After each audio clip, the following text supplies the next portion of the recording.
A Chanel classic just sold for half its retail price and nobody's shocked. For an industry built on prestige, that silence is deafening. Luxury isn't collapsing with headlines or riots outside boutiques, it's unraveling quietly, one unsold handbag at a time. The dream that once made people queue for hours, beg for waitlists, and whisper their way into exclusivity, it's losing its shine. Something's breaking in the luxury world, and for once, it's not just the zipper. See, luxury isn't dying because people stopped caring. It's dying because everyone started caring. Too much, too fast. The luxury bag market is crashing, hard. Resale sites are tanking, auction houses are quietly lowering estimates, and collectors who once called their Chanel flaps investments are panic selling. It's a bloodbath in beige leather. But the real question is, why now? Luxury has survived world wars, recessions, and enough trend cycles to make your head spin. So why is it falling apart now, in a world where there's more money, more influencers, and more global obsession with high-end brands than ever? It's simple. What's collapsing isn't the fashion industry, it's faith. Faith in the idea that a logo equals status. Faith in the illusion that luxury never loses value. Faith in the story we've been told for decades that owning something expensive automatically makes you someone. If you felt like luxury doesn't hit the same lately, you're not imagining it. It used to be a secret language, quiet, powerful, understood by a few. Now it's a TikTok challenge with a hashtag. Scroll through your feed and you'll see it. Everyone's suddenly that girl. The Dior tote at the airport. The Louis Vuitton wallet casually placed next to a latte. The Celine belt cinching a Zara blazer. What used to whisper exclusive now screams algorithm. The truth is, luxury got too popular for its own good. When everyone can buy a piece of it, even on payment plans or through resale, it stops being luxury. It becomes inventory. Even the biggest brands, Louis Vuitton, Chanel, Gucci, are victims of their own success. They scaled up, expanded into every continent, and turned exclusivity into availability. It's great for short-term profits, but terrible for mystique. In 2024, Bloomberg called it, the luxury slowdown had arrived. China's market cooled off, European buyers tightened up, and resale platforms like the Real and Vestiaire Collective quietly started adjusting their algorithms and pricing models. Translation? People weren't buying, not like before. But here's the irony. This isn't happening because people stopped loving luxury. It's happening because luxury stopped feeling special. The internet turned it into a performance. Influencers made unboxing videos out of $10,000 handbags. Every brand tried to ride the social media wave, and suddenly, owning a luxury item wasn't aspirational, it was expected. Luxury became content, and content by nature gets consumed, then forgotten. The moment a $4,000 bag ends up on TikTok for the 15th time that week, it stops being about craftsmanship or heritage. It becomes a costume, a trend, a background prop for the next viral "get ready with me." And when something becomes a prop, it loses power. The result? Luxury fatigue. It's not that people can't afford these things anymore, it's that they've stopped believing in them. You buy a Chanel bag today for $10,000 and 2 weeks later, it's worth half that on resale. That's not prestige, that's depreciation. And maybe for the first time, consumers are starting to realize that what they were buying wasn't value, it was validation. So now we're watching something fascinating happen. Luxury's biggest believers are quietly stepping away. They're trading prestige for meaning, logos for longevity. Because once you see behind the illusion, you can't unsee it. What we're witnessing isn't a dip in sales, it's an identity crisis. The question isn't what happened to luxury. The real question is, what does luxury even mean anymore? Because maybe it's not dying. Maybe it's just shedding the people who misunderstood it. Let's pull the curtain back for a second. The luxury bag market isn't collapsing because people stopped buying things. It's collapsing because people started buying differently. A few years ago, everyone wanted the dream, the Chanel, the Hermes, the Louis Vuitton that whispered, "I've arrived." But by 2025, that whisper sounds like an echo from a different era. The audience has changed, the priorities have changed, and let's be honest, buyers got smarter. They've seen too much, compared too many prices, watched too many luxury dupe TikToks where someone casually flexes a $90 bag that looks frighteningly close to a $9,000 one. They've realized what luxury brands never wanted them to. A 5-figure price tag doesn't always mean craftsmanship. It sometimes just means a great story and aggressive PR. The resale market was supposed to be luxury's safety net.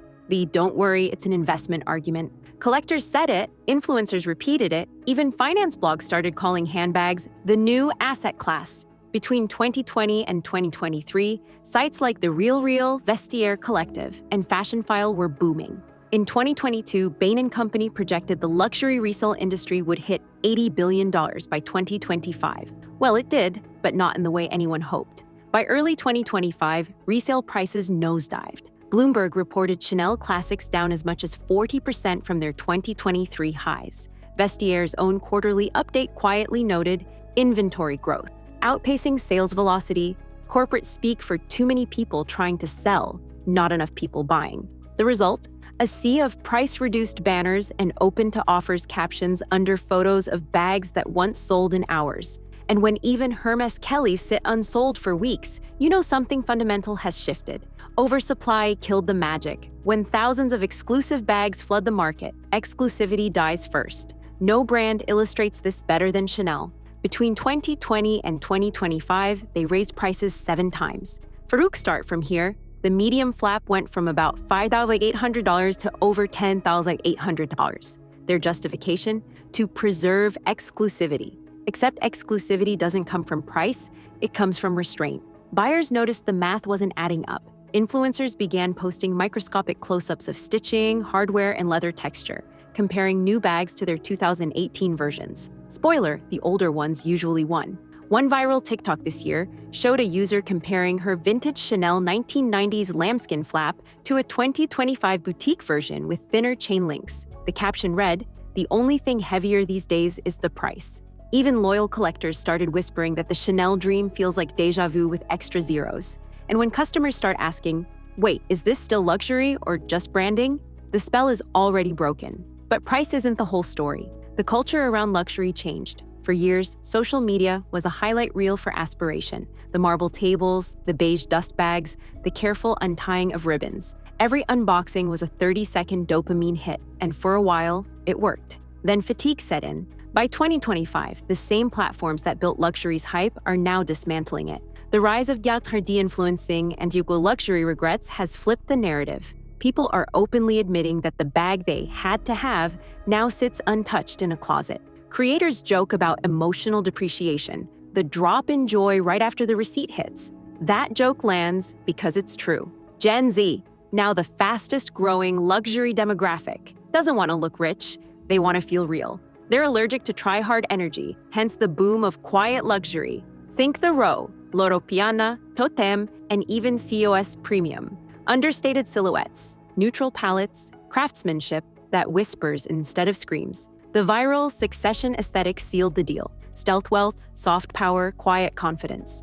A logo no longer says status, it says, I'm still chasing it. So while Gen Z and millennials with disposable income still care about design, they care even more about what that design represents. And look at me, isn't it? Luxury's other addiction, collaborations, hasn't helped. Remember when a Louis Vuitton X Supreme drop could shut down streets in 2017? Fast forward to 2025, and LV is collaborating with everyone. Pharrell, Yayoi Kusama, Timberland, Fortnite, even Tyler the Creator teasers making the rounds. Each drop generates headlines but less and less emotional payoff. When everything is limited, nothing feels rare. It's the same burnout tech users feel when every phone launch is called revolutionary. After a while, you just scroll past. A recent Reddit thread titled, "When Did Luxury Start Feeling Basic?" went viral for a reason. Hundreds of collectors admitted the excitement's gone. One comment summed it up. Luxury used to feel like discovery. Now it feels like a subscription. And maybe that's the real story, an emotional recession. Luxury used to be a love affair. The months of saving, the boutique visit, the nerves when the SA brings out the box. Now it's same-day shipping. One tap, next dopamine hit. Convenience killed ceremony. The transaction replaced the triumph. The chase, the anticipation that made it special, is gone. Without that ritual, a $10,000 bag is just an overpriced tote with better packaging. Because the truth is, luxury has always sold emotion first, leather second. If the emotion fades, the product becomes ordinary, and ordinary doesn't justify the markup. Many consumers can still afford luxury. They're just no longer emotionally invested enough to rationalize it. So beneath the market charts and analyst quotes, here's what's really happening. People are falling out of love with the fantasy. They've realized the luxury industry runs on storytelling, not just stitching, and the story's getting repetitive. Luxury used to be about mystique. Now it's about marketing. It used to celebrate craft, now it rewards clout. It used to reflect identity, now it mirrors algorithms. And when the narrative starts to feel scripted, even the richest customers change the channel. Because at the end of the day, a bag is just a bag until a story makes it mean something. And right now, that story isn't selling. So now, the illusion is cracking, not with a bang, but with a sigh. The luxury collapse of 2025 isn't chaos. There are no dramatic headlines screaming, "Luxury is dead," no billion-dollar bankruptcies, no burning handbags in the streets of Paris. It's quieter than that, eerily quiet. It's the soft kind of crash you only notice once the noise stops. It's boutiques that used to have waiting lists now sending exclusive client previews to anyone with a pulse. It's influencers who used to film dramatic unboxings now posting closet clearouts. It's collectors staring at their walls of handbags, realizing they don't even remember which one sparked joy anymore. Luxury didn't fall off a cliff. It just exhaled. Like a once glamorous party winding down after midnight. The music's still playing, but everyone's too tired to dance. And if you look closely, the signs are everywhere. Take Chanel, for example, the name that once defined aspiration. Their boutiques still look immaculate. The white walls, the tweed suits, the perfume clouds. But behind the marble counters, something's changed. Customers are walking out, heads shaking, receipts left unsigned, price hikes that don't make sense. Quality that doesn't always feel consistent. That strange feeling that the exclusivity you're paying for has somehow been sold to everyone else too. For years, Chanel sold the idea of being special. But now, loyal customers are realizing something awkward. They're not part of an elite circle. They're part of a sales forecast. That kind of realization hits harder than a price increase. One TikTok that went viral this year showed a woman unboxing her new Chanel Classic Flap, holding it next to her 2018 version. The caption read, "Guess which one costs 60% more and feels 30% cheaper?" The comments were brutal. "They're selling vibes now," one user wrote. Another said, "Chanel raised prices like it's crypto." When your most devoted fans start roasting you online, that's not just bad PR, that's erosion of faith. Then there's Louis Vuitton, the undisputed master of cultural dominance. Nobody's played the fame game better. The celebrity endorsements, the viral campaigns, the over-the-top fashion shows. LV made luxury feel like pop culture. But that's the problem. When you're everywhere, you stop feeling rare. The collaborations that once broke the internet now arrive with the same excitement as a Netflix renewal. People scroll, they nod, they move on. Pharrell's appointment as creative director brought a flood of attention. Sure, LV's Pont Neuf show was visually stunning. Gold bridge, orchestra, fireworks. But sales don't thrive on fireworks alone. Because while attention gets you views, desire gets you sales. FD start. And Louis Vuitton, like much of the industry, forgot the difference. Their audience didn't vanish, they just got numb. When every drop screams, "special," nothing really is. By 2025, even loyal fans are asking, are we buying into heritage or just another hashtag? That question, quiet, skeptical, and spreading, is the real heart of this crash. Meanwhile, Hermes has been watching from its leather-clad penthouse, sipping champagne while everyone else scrambles. No influencer campaigns, no frantic collaborations, no TikTok dances or limited drops. Just the same slow, deliberate rhythm they've always had. And somehow, that silence became their superpower. While other brands screamed for relevance, Hermes whispered and people leaned in. Their resale prices barely flinched this year. A recent Financial Times report noted that even as the broader luxury resale market fell double digits, Hermes Birkins and Kellys remained steady, with rare editions like the Himalaya still fetching six figures at auction. Because here's the truth, Hermes never sold hype, it sold heritage. It doesn't chase the Awan moment, it creates it. That's the difference between a brand and a legacy. Then there's Balenciaga, the cautionary tale of what happens when irony runs out of steam. The brand that once ruled meme culture is now paying for its dependence on shock value. Oversized silhouettes, absurd price tags, the trash bag purse moment. It all felt clever until it didn't. The internet moves faster than fashion ever can. The same audience that made Balenciaga viral is now over it. What once felt edgy now feels like trying too hard. It's not just fatigue, it's amnesia. Online audiences forget trends faster than designers can sketch them. And when your entire business model depends on attention, amnesia is fatal. Luxury consumers, especially younger ones, are over the performance. They've seen too many limited drops that weren't limited, too many influencer posts with Kargad hidden in the fine print, too many it bags that aged faster than last year's iPhone. They're asking simpler questions now. Why this bag? Why this price? Why now?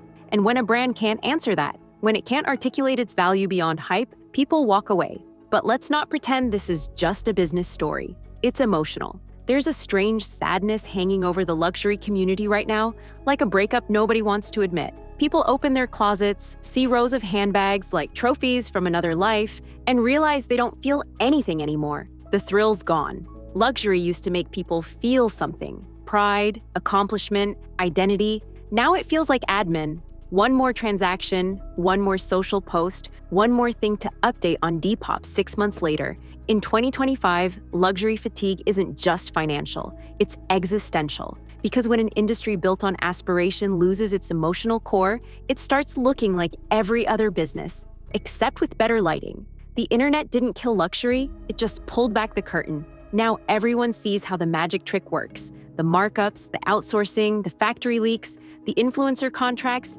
the rebranded leftovers from last season. Transparency is great for ethics but brutal for fantasy. And fantasy was always luxury's strongest currency. It was never just about leather and stitching. It was about belief. The belief that owning something rare made you rare. But once people realized the limited edition wasn't that limited, that the exclusive waitlist was marketing theater, it breaks the spell. And once that spell breaks, there's no going back. As one former luxury executive told Business of Fashion this year, the problem isn't oversaturation, it's overexposure. We made luxury ordinary. That quote hits like a confession. Still, here's the twist. Luxury isn't dead, it's shedding its skin. The crash is more metamorphosis than apocalypse. The brands that survive won't be the ones trying to trend, they'll be the ones that remember how to mean something. They'll focus less on being viral and more on being valuable. Because the truth is, luxury didn't lose its audience, it lost its story. And stories are how people fall in love. Hermes still has one, Dior still has one. Bottega Veneta is quietly writing a new one. The rest? They're still stuck in old scripts, screaming louder into an audience that's already scrolling away. The future of luxury won't belong to whoever shouts the loudest, it'll belong to whoever whispers something real. Because the next chapter of luxury won't be about looking rich. It'll be about feeling something again, and maybe that's the most luxurious thing of all. If you zoom out, this crash isn't really about handbags. It's about a shift in what people value, and more importantly, what they believe in. For decades, luxury sold us a dream of perfection. Flawless leather, flawless lighting, flawless lives. Perfection was the product. And for a long time, we bought it not just with money, but with belief. But 2025 isn't the era of perfection anymore. It's the era of proof. People want to know what's real, who made it, how it was made, what it stands for. They're tired of being sold fairy tales with fine print. They want honesty, even from brands that were built on mystery. That's why the new wave of luxury buyers isn't chasing status, they're chasing substance. They're not asking, who's wearing it? They're asking, what does it mean? Luxury is shifting from a language of status to a language of story. Look behind the velvet curtains. Gucci, after years of meme-driven maximalism, has started to sober up. Under Sabato de Sarno, the brand's tone has shifted from eccentricity to quiet elegance, less glitter, more grounding. The logo shrank, the colors softened, and the storytelling turned inward again. Dior is leaning into heritage and restraint, emphasizing its classic tailoring and timeless silhouettes instead of chasing the next TikTok trend. Even Louis Vuitton, after years of collabs and cultural crossovers, is quietly re-emphasizing its ateliers, craftsmanship, and material storytelling. The message is clear. Luxury's new frontier isn't louder, it's truer. Because when everyone can buy the product, the only thing left that feels exclusive is emotion. That's the irony. The rarest commodity in 2025 isn't a limited edition handbag. It's a brand that feels human. It's easy to forget that luxury was never just about expensive things. It was about intention, about slowing down, about saying, I care enough to choose carefully. In the rush of the 2020s, that meaning got lost somewhere between algorithmic hype and influencer codes. But this crash, this slow, quiet correction, might just be the reality check luxury needed. Because a new type of buyer is emerging, the informed romantic, someone who values storytelling over status, and who wants to buy something that outlives trends. They don't care about latest drop culture. They care about origin stories, who made it, how it's sourced, whether it'll still matter in 10 years. They want less clutter and more connection. They want fewer things, but better ones. And they're shaping the next era of luxury with their wallets. Some brands already get it. Bottega Veneta quietly deleted its social media pages in 2021. No ads, no hashtags, no gimmicks. People called it crazy, but it turned out to be genius. The mystery made people lean in. They focused on craftsmanship, timeless design, and letting word of mouth do the talking. And it worked. Their 2025 collections continue to sell out, no slogans needed. They reminded the world that silence can be louder than any campaign. Loro Piana, too, is seeing a renaissance. Their ultra-soft cashmere and near-whisper aesthetic are dominating the stealth wealth conversation. Owning Loro Piana isn't about flexing, it's about understanding. It's insider elegance, not Instagram luxury. That's the blueprint for the future. Quiet, confident, emotionally intelligent, luxury that feels like it knows who it is and doesn't need to prove it. But let's be real, not every brand will make the jump. Some are too addicted to hype to quit, too dependent on novelty to slow down, too caught up in the applause of social media to realize the audience left the room. They'll keep shouting louder, launching new logos, new collabs, new colors, all in an attempt to recapture the attention they mistook for admiration. But once people realize they've been buying smoke and mirrors, you can't sell them another illusion. Apathy is luxury's worst enemy. Once people stop caring, it's game over, and right now, apathy is spreading faster than any trend. Still, in that silence, there's hope. Luxury is being forced to return to what made it special in the first place: craftsmanship, authenticity, and reverence for time. Back before marketing turned it into a spectacle, luxury was something earned, not advertised. Maybe this is the full circle moment the industry needed. Maybe the future of luxury isn't about owning more, it's about owning meaning. The watch you keep for decades, the bag you repair, not replace,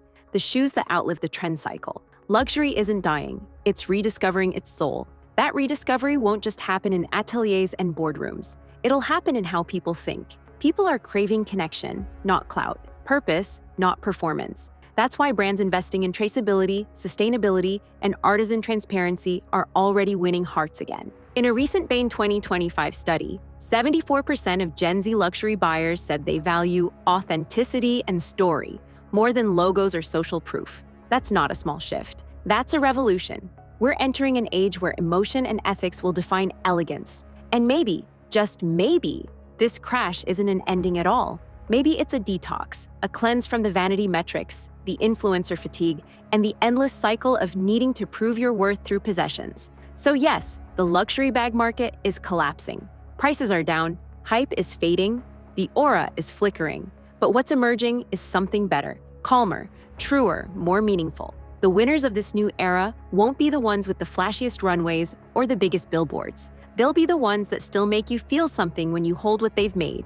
The ones that whisper instead of shout. Because true luxury has never been about being seen, it's about being felt. Maybe this crash is the best thing that could have happened. Because for the first time in a long time, luxury isn't about aspiration, not about chasing trends, but finding truth. And that's a story worth listening to. So next time you see a luxury drop, don't ask, can I afford it? Ask, does it mean something? Because real luxury isn't about what's in your closet. It's about what still matters when the spotlight fades. And hey, if this story got you thinking differently about luxury, hit that like button, share it with someone who still believes a bag can change your life, and subscribe for more deep dives into the world where money, culture, and meaning collide.